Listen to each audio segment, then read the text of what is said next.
do not do to others what you do not want to be done to yourself. But in the business world, it evolves very differently. In business world, you should try to find your moat. You should try to find a business model that gives you maximum advantage and minimizes the advantage of your competition. Yes, collaboration is a real thing in the business world, but at the same time, if you emerge as the orchestrator of the ecosystem, then your business model becomes future proof and you create dependencies. And what do I mean by creating dependencies? Your competition and all the partners in that ecosystem begin to rely upon you.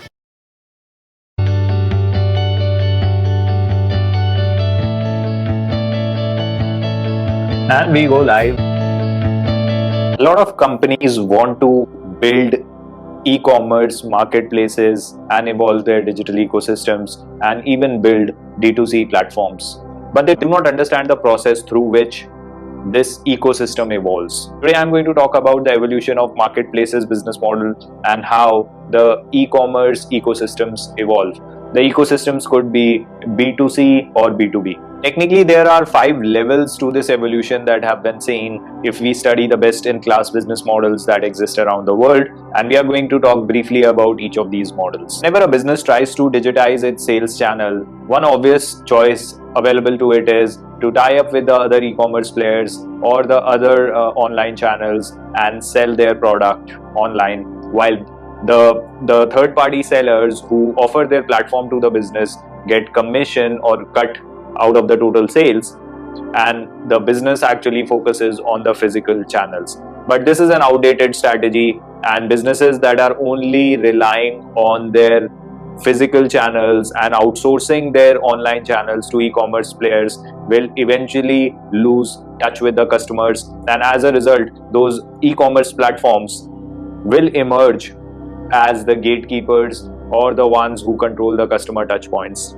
And if you want to future-proof your business, you would not like that to happen, that between you and your customers there are gatekeepers or huge platforms, which could be e-commerce platforms or social media platforms or even payments platforms, that control the customer base and start charging you for any sales that you make on their platform or any insights that you need from their platform. I have done an entire video around why it is imperative for the big companies to have their own direct to customer channels, and I'll share that video in the link so that you can go through it. But in today's videos we are going to talk about the evolution of the marketplaces. So as I said, that the first obvious choice available is that go for the third party online channels and the e-commerce partners. The platform is owned by the other company. You do not control the access to the end customer. You do not control how much exposure your product or service gets on their platform. It depends upon what kind of agreements that they have had with other competitors as well. They decide whose product should be showcased on the homepage and which company's product should fall way down, and eventually it evolves as an advertising business model also for the e-commerce companies. So what's the strategy? If you are a cash rich company and if you would like to protect your online channels, then D2C is the obvious choice for you, and then this D2C can be evolved into a full-fledged end-to-end ecosystem. Bible, it was said that do not do to others what you do not want to be done to yourself. But in the business world, it evolves very differently. In business world, you should try to find your moat. You should try to find a business model that gives you maximum advantage and minimizes the advantage of your competition. Yes, collaboration is a real thing in the business world, but at the same time, if you emerge as the orchestrator of the ecosystem, then your business model becomes future-proof and you create dependencies. And what do I mean by creating dependencies? Your competition and all the partners in that ecosystem begin to rely upon you, and hence your business model becomes future-proof.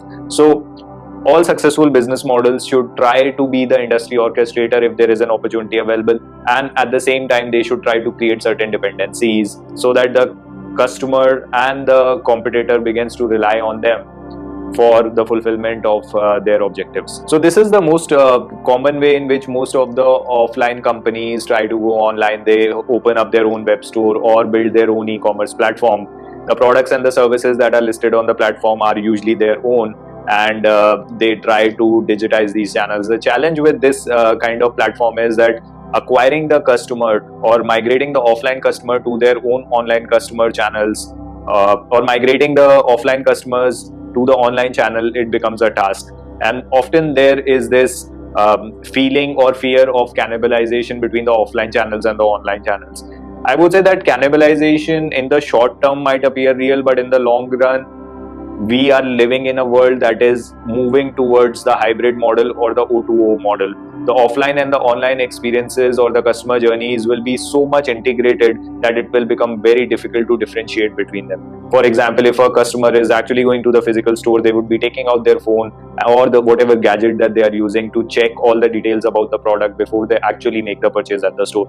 And this journey starts way before they actually reach the store. Sometimes they are even searching about the product in their spare time by taking out the phone and sitting when they are sitting at the home or at their workplace or in transit.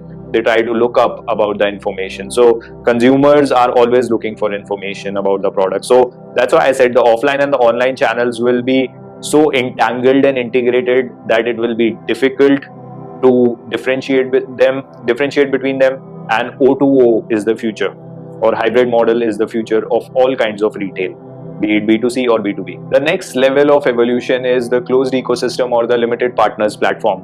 Here the orchestrator of the platform or the business actually decides who are the partners who will participate in that ecosystem. So basically this is more relevant for B2B ecosystems, wherein they don't want any seller with a bad repute to sign up on that platform and start selling their dubious products and services. A certain level of quality is ensured when the ecosystem is closed, and over a period of time the feedback loops and the mechanism can also be brought in. So basically imagine within an industry, if there are 10 or 20 vendors that get together and they decide that okay, this is the channel through which we will sell, but since each one of us individually is not capable of attracting the set of consumers or the amount of orders or the volumes that are needed, then maybe they join hands with the most powerful or the dominant player within that industry, and then that player eventually builds up a disruptive platform where these partners can actually sell their products and services in a non-cannibalizing manner. I would also like to say that it is not about exploiting your partners, it is about creating value for your partners, because no ecosystem or platform can grow if enough value is not created for the partners, and if the orchestrator of the platform or the ecosystem begins to cannibalize what belongs to the partners. Winning the trust of the partners, even in closed ecosystem, is very critical. The next level is the open marketplace, and here once the pilots have been done with the closed platform, the orchestrator of the ecosystem or the platform has to make a decision whether do they want to go open. And by open I mean that they create exponential network effects that unlimited amount of sellers can actually sign up on the platform as long as they qualify for that criteria. And of course, the customers who prefer to shop online, they get access to those sellers' products and services. Now, in this case, what matters for the success of the platform is that the merchant onboarding systems should be in place. The merchant services, learning and development material, and all the things that the merchants need for a smooth onboarding on that platform, they should be there. An orchestrator of the platform or the ecosystem should think about shifting from a closed platform to an open ecosystem only once they have realized that they have built up a critical mass, either the side of the buyers or the side of the sellers. And generally I would say that once they have reached the critical mass of a substantial user base who shop on their platform, and the pie is big enough to be distributed amongst all the partners who participate in this open marketplace. If you have not accumulated a substantial amount of user base, then there is no point in going open, because the merchants who actually enlist themselves on your platform will not be able to sell their goods or services because you do not have that much of demand. So it's a simple matching of demand and supply from both the sides. The last evolution, or the best thing that can happen to a platform or an ecosystem, is that it emerges as the one-stop solution or the super app of their industry. And don't think that super apps are only possible in the fintech ecosystem or the social ecosystem. I have spoken extensively about it. I feel that in most of the B2C business models, there is an opportunity for a super app or a one-stop solution business model. And even in the B2B businesses, there is an opportunity for one single player who has been the orchestrator of an open marketplace to emerge as the one-stop solution or the one single product and service provider for their customers within that industry. And they provide all products and services, end-to-end customer and partner solutions, and they create dependencies. And this is the most future-proof business model that any business can aspire for.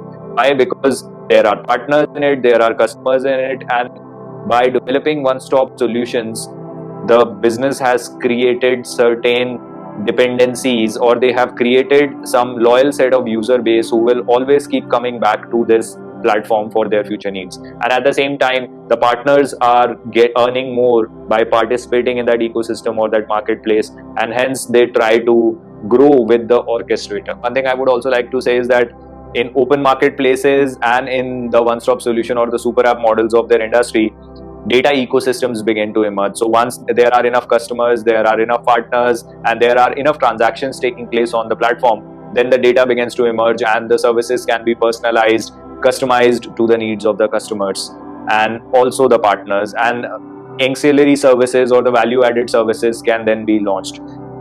The business, by the time it reaches this stage of one-stop solution or super app business model, it has already moved into a lot of adjacencies next to its core business. And this is where the business can also start planning that what are the more and more adjacencies that it can easily enter into, and what are the new verticals that it must develop to future-proof its business and to be disruption-proof. And if you are building an e-commerce platform for your own business, or a super app for your own business, or a D2C platform, you should always aspire to reach this point wherein you emerge as the one-stop solution for the customers, the partners within your industry. Customers shop on Amazon because it creates so much of value. The partners like to sell on Amazon because it creates so much of value. And then there is an entire data ecosystem. And of course, it also has the opportunity to develop its own loyalty programs like Amazon Prime that create exponential value for the customers and provides the desired user stickiness. So your goal should be that you should start understanding that what are the various levels in the evolution of marketplaces and at what level do you want to play depending upon your strategy. Of course, there are many sets of capabilities that would be needed to execute this vision, but I would say that three most important capabilities: developing an agile organization, because culture eats strategy for breakfast. You need to make sure that you're hiring the right kind of talent, building the right set of policies, and decision making and product testing smooth and agile within your organization. The leadership needs to adopt the mindset of a founder of a startup so that quick decision making can be made, autonomy can be given to the deserving people, and the processes are in place so that quick decision making can be done to move faster than the competition. Because there are just 2 or 3 orchestration opportunities available within any industry in a particular region. And if you are not the one who's the orchestrator of the ecosystem, then chances are high maybe one of your competitor will emerge as the orchestrator. And last but not the least, there is a need to deploy disruptive technologies. You need to find out that what are the most relevant technologies for disruption to ensure that you build up this end-to-end one-stop solution platform for your customers and partners. How well are you using the ABCD technologies: artificial intelligence, blockchain, cloud, data analytics, platform architectures, API strategy, and all the engineering that goes into building up of a successful platform?